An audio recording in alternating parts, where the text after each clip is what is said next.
This last week, somebody asked me, are there young people that are involved in your church? So they just need to come to South Hill, check it out. Actually, I just wanted to take a moment. You know, today it starts Pastor Appreciation, and I'm not up here to appreciate myself. I actually wanted to come up and just appreciate John, Pastor John, for a second.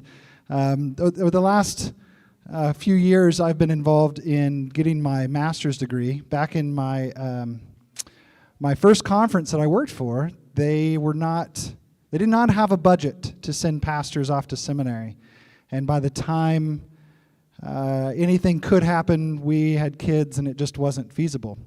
And so I started the master's program that I can take through Andrews University, but I can take it in the field. And so for the last few years, I've been plugging away at that. And this last week, I was in class and taking 1st and 2nd Peter. And I'm not speaking this week because all I could tell you is like what all the Greek words mean, and I don't think you would care too much about it. But while I'm away, Pastor John does an excellent job of just, I hate the term holding down the fort.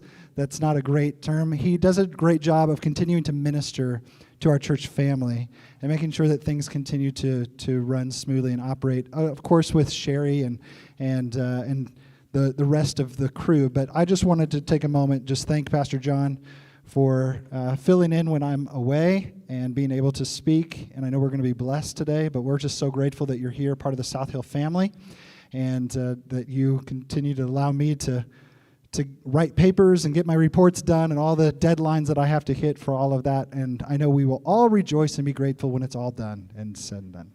I also want to thank Michelle because I leave for a whole week, and she has to hold down the fort at home and minister to our family and our kids, and that's not easy. So when I am away for these weeks, you can encourage Michelle, you can watch out for her, you can encourage John, and just know I'm available by text, but I probably can't take many phone calls throughout the day.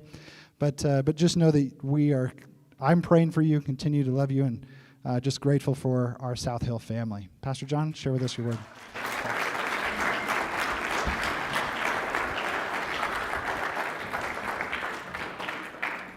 Kind of makes me wish I had something nice to say about Stephen. No, he's great to work with. Like he does a great job. Like I love working with Stephen. Like I've been pleasantly surprised over the. That came out wrong, but you never know when you like start working with someone new, like what it's going to be like to work with him or her, and it's been great. So I think we were both spent the first month or so like, I don't know who this guy is. Is this a bad idea? But it's been great, so thanks, Stephen. And thanks, you kids who led out in singing today. That was just absolutely awesome. Thank you so much. It's one of my favorite songs, and just praising God together. Thank you so much for helping us worship that way this morning.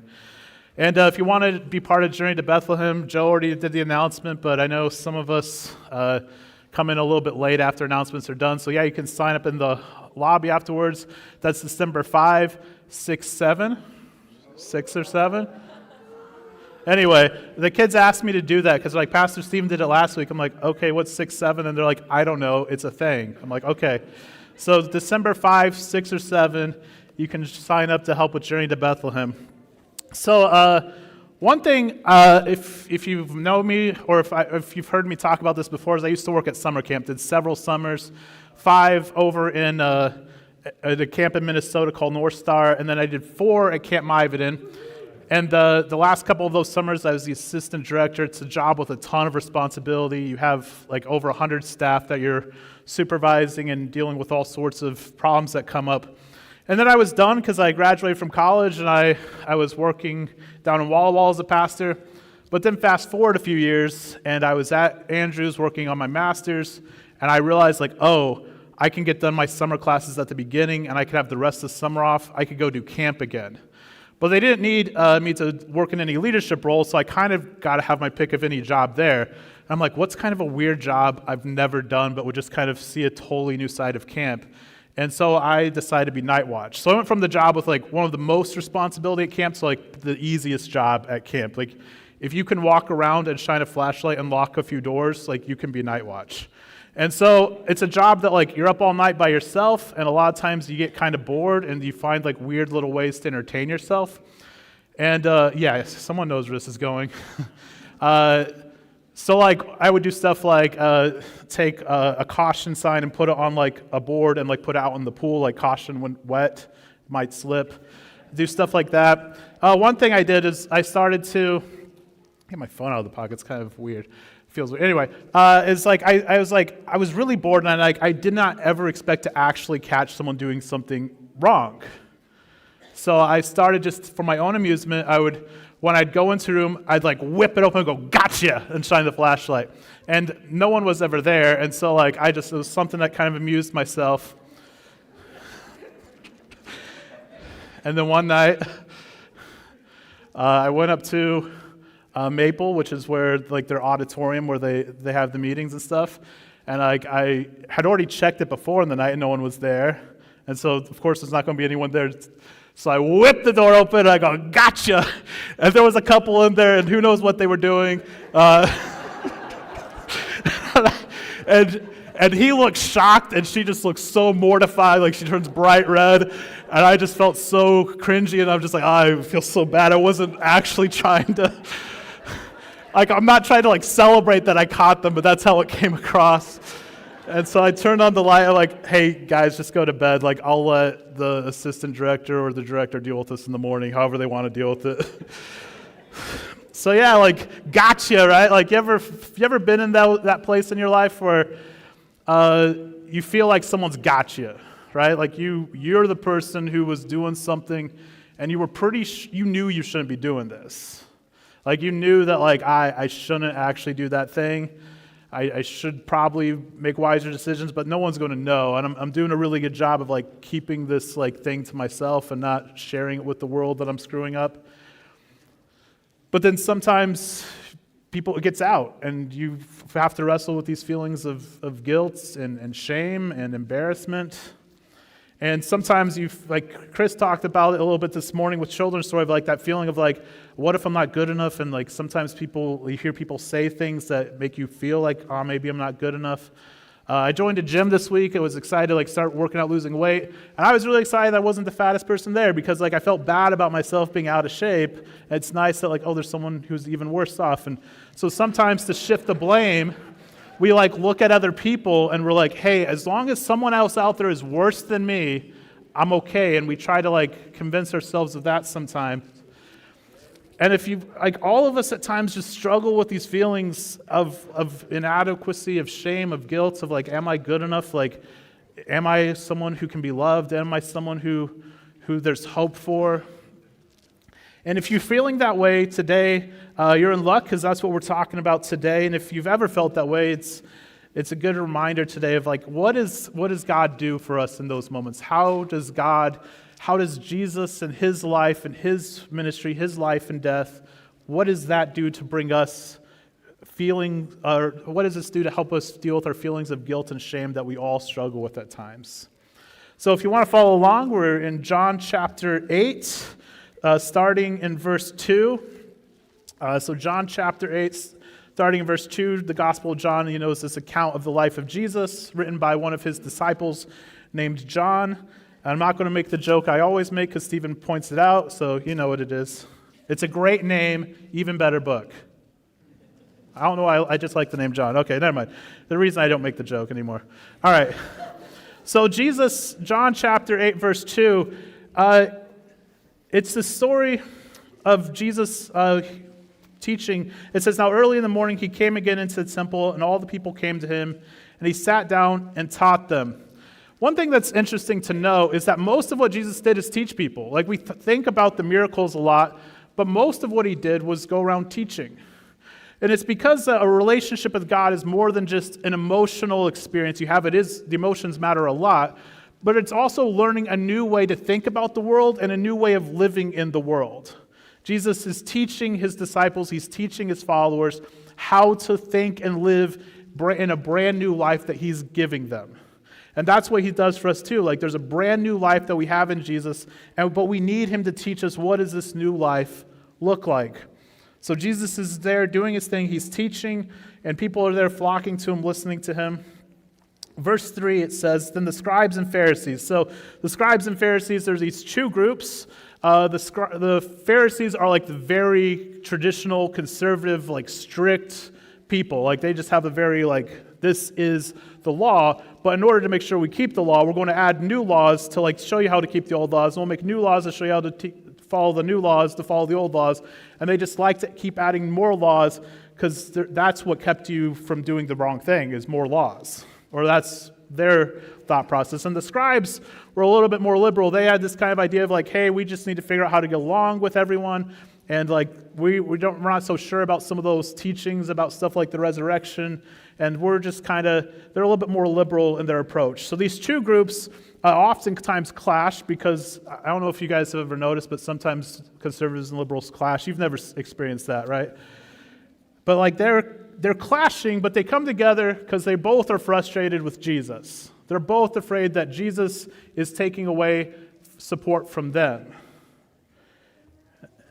And so they come together, and what they come together to do is this pretty awful thing, actually. They bring to him a woman caught in adultery, and then they set her in the midst. They said to him, "Teacher, this woman was caught in adultery in the very act." And in order to accuse someone of this, you had to have witnesses. You had to have two witnesses, and it wasn't enough that you saw the person coming out of the house. You couldn't even see the person in the room. You had to see them in the act. And then you had to go find a second person and be like, "Hey, Tom, come affirm that you saw this." And Tom would come and say, "I affirm, I see this." And then they would bring the accusation. So this was a horrifically embarrassing thing, right? This is a very embarrassing thing. It's a very, there's got to be, for this woman, what a horrible way to start her day, right? And we don't know where the man is. Was the man part of trapping her? Or did he somehow he was quick enough to get away? We don't know. It doesn't say. But she's caught, and she's embarrassed.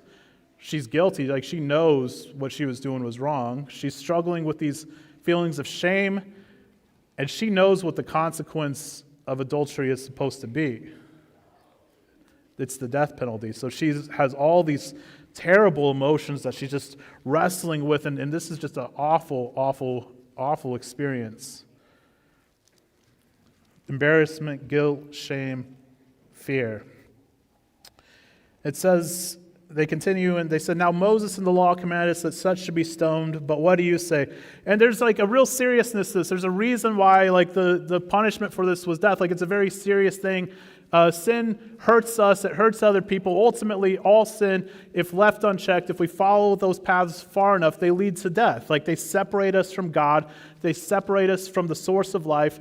They lead us to a lifestyle that, instead of allowing life to flourish, hurts ourselves, hurts those around us, and has a cascading negative effect. And so it's a very serious thing. She's done the wrong thing. She deserves to be punished severely for this. But they bring her to Jesus and they ask him, "What are you going to do?" Because they're trying to test them. That's what it says in verse 6. They said this testing him, that they might have something of which to accuse him. They're trying to outsmart God, and that's not the right way to deal with our problems in life. Sometimes we feel maybe if I can be just clever enough with my approach to life, maybe I can get away from the consequences of what I've done. And that's what these rulers, these Pharisees and scribes are doing. They're trying to outsmart Jesus and trap him. Because on the one hand, if he stones her, he's a conservative who upholds the law, but then he committed an unauthorized punishment, and the Romans are going to be upset at him. On the other hand, if he dismisses her sin, he's viewed as a liberal who is undermining the law, and he loses credibility with his followers, because how could you not take the law seriously if you're a Jewish teacher?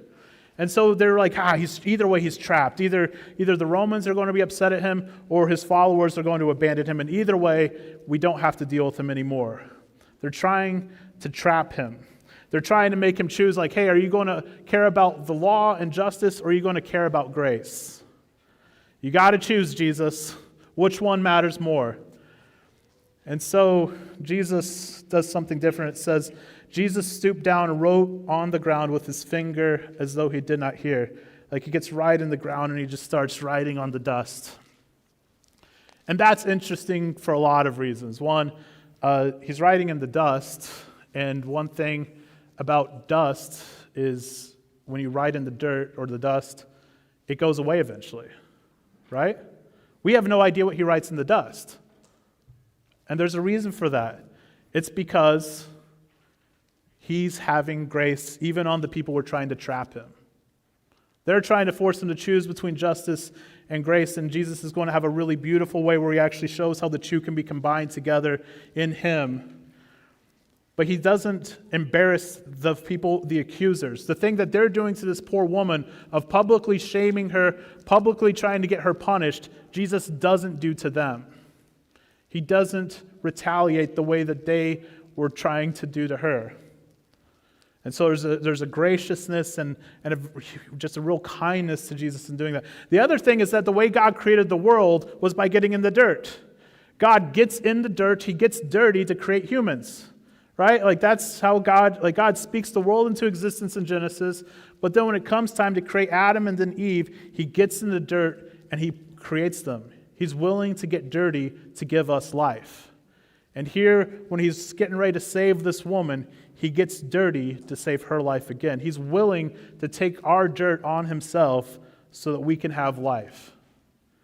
And it's a very personal, intimate thing when he created the world, and it's a very personal, intimate thing when he's about to save this woman. And when he saves you and I, it's through a personal, intimate relationship with us as well. So he gets in the dirt. And in verse 7, or it says, he stooped down, wrote on the dirt with his finger, as though he did not hear. So when they continued asking him, they're like, hey, you can't get away with this. You can't just pretend you don't hear us, Jesus. They think that he's like just doing his own thing and just ignoring them because he realizes it's a trap and he's trying to avoid it. So they press in and they're like, hey, you got to answer us. Like, choose which one matters. Is justice what matters or is it grace that matters? You got to pick a side, Jesus. You're either with us or you're with them. Pick a side. And so Jesus, he raises up and he said to them in verse 7, he who is without sin among you, let him throw a stone at her first. And again he stooped down and wrote on the ground. We still don't know what was written on the dirt, but some speculation of what it might have been. It might have been just like, where's the man? Like, you can't just punish one of them. The guy has to be here too. You have to punish both of them. Maybe the man was one of the people in the scribes or the Pharisees. Maybe he had done this in order to set up the trap for Jesus. Jesus might have been writing the specific sins of the people who are the accusers and be like, hey, whoever's without sin, and let me start letting you know, I know exactly what you've done. None of you are without sin. Or maybe he's quoting the Old Testament prophets where these prophets inspired by God, talked about how Israel had committed adultery on God by chasing after other idols. And it's like, hey, all of Israel, your entire nation, has chosen that have made other things as the ultimate thing in their life over following God, whether it's power or money or pleasure or whatever it is. You've made something else more important than God. So all of you, in one way or another, have committed adultery against God. So do you really want us to stone everyone who commits adultery? Whatever Jesus writes convicts them, because in verse 9, it says, then those who heard it, being convicted by their righteousness, went out one by one, beginning with the oldest, even to the last. And Jesus was left alone, and the woman standing in the midst. They all leave one by one. They recognize, hey, this isn't working. We're not able to trap this guy. This guy, we're guilty too. We need to just leave before everyone realizes we're as guilty as this woman of our own sins. In verse 10, when Jesus raised himself up and saw no one but the woman, he said to her, woman, where are those accusers of yours? Has no one condemned you? And she said, no one, Lord. And Jesus said to her, neither do I condemn you. Now go and sin no more. Then Jesus spoke again to them, saying, I am the light of the world. He who follows me shall not walk in the darkness, but have the light of life. They were wanting Jesus to choose, like, hey, does justice matter or does mercy matter? They're like, hey, you either got to punish her and care about justice, or you got to let her go and care about grace, but you can't care about both. You have to choose. But Jesus is actually taking the law more seriously than the Pharisees, because he's not just calling out the sins of those who are that he doesn't like, but he calls out all the sins. And not just that, but his perfect life perfectly fulfills the law. And in his death, he takes the justice, the punishment of all the sins on himself. So he cares about justice far more than those who were claiming to care about justice cared about it. But Jesus also cared about grace far more than the other side claimed to care about grace. They were hoping that Jesus would just pretend that sin and its consequences don't matter. But sin always damages us. Sin always has negative ripple effects, negative consequences in our lives and those around us. And so Jesus wasn't just going to pretend that sin didn't matter, that there was no consequences, but his life was going to bring hope and healing for all who believed in him. And in his death, he was going to take the guilt of sin away from the guilty and put it onto himself, so that we can truly have our guilt and shame removed from us. He cared both more about justice and grace than any of his accusers could have. And so what about us? Like, when we read these stories, a lot of times we're tempted to like put ourselves as the hero of the story and like kind of like, oh, if I was there, I would be like Jesus, and I would know the perfect way to like navigate these two sides. But the truth is, we're not Jesus. We're not the one who's able to be perfect. We're not the one who's able to like perfectly balance all these things and to be the one who takes away the sins of the world and make life perfect.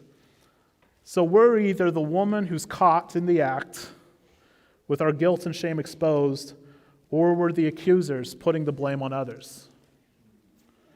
All of us are guilty in one way or another of breaking God's law. All of us in one way or another at different points in our life have placed something in our lives as being the ultimate thing over God, whether it's power, whether it's money, whether it's the love of another person, whether it's pleasure, whether it's convenience, whatever it is, like all of us at times have done that. We're all guilty of something, and so the question is, what do we do with that guilt? What do we do with that shame, those feelings of like, am I good enough, of inadequacies that we all wrestle with? The accusers, they try to like find someone else to blame, someone who like they think is worse than themselves, and try to like have that other person's problem be the focus, so that hopefully no one looks at what I've done wrong. But the woman, she's caught. She doesn't try to deny it. She doesn't try to pretend that she actually has lived a perfect life. She just comes and stands in the presence of Jesus and allows him to work on her behalf. He allows him to take the guilt and shame away from her. It's by spending that time with Jesus. So what would it look like if we as a church, if you and your family, if you with your job, with your school, were less like the accusers and we were more like the woman? Instead of trying to look and find someone who's worse than us, we recognize I've guilt and shame, but I need to bring that to God and let him deal with these things. I need to let Jesus take this away from me. I need to let Jesus give me hope and a new life in him, starting afresh. And any time I mess up, I need to bring it to him and once again allow him to start fresh in me. Jesus paid his life to take our shame and guilt away and to replace that shame and guilt with a new life in him. So let's accept that grace. Let's accept that new life he offers us. And let's share that good news with others. And let's treat others as though we really believe that good news is true about us and about them. Let's pray. Dear God, thank you so much for your love for us. Thank you so much that even though we mess up, we all have our guilt, we all have our shame, we all have feelings of inadequacy and imposter syndrome and all these negative things that we wrestle with. And God, we just thank you that you came to live and die to take this away from us. And we pray that we can truly allow you to take that away from us, so we can allow you to give us a new life in you. In the name of Jesus, who makes all this possible, we pray. Amen.